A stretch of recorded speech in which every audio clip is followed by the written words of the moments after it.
接下来，你来看到阅读测验嘅题型。阅读测验分为文字理解同填空选择这两种题型。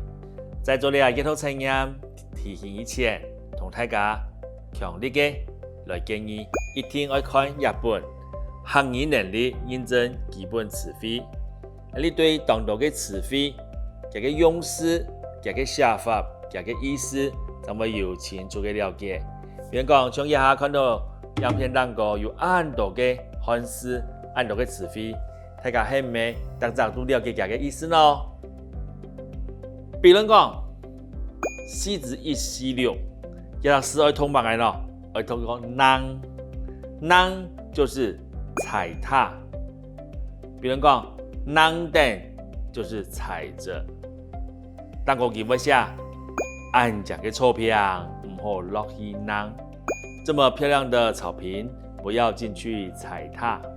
家下同大家講到嘅係，但是也嚟看到將詞彙四字一兩五嘅，夜雄律甲，夜雄律甲，你乜意思呢？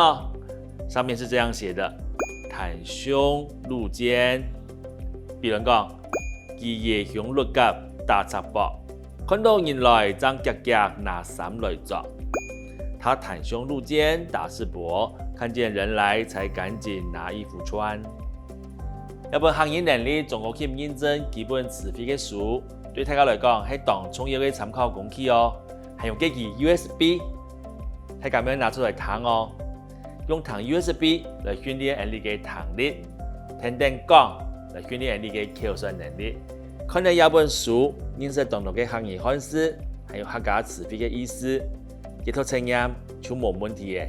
再來就係聽來做一個漢語嘅書寫，相信大家做得當輕鬆嘅來通過漢語能力中國檢驗證。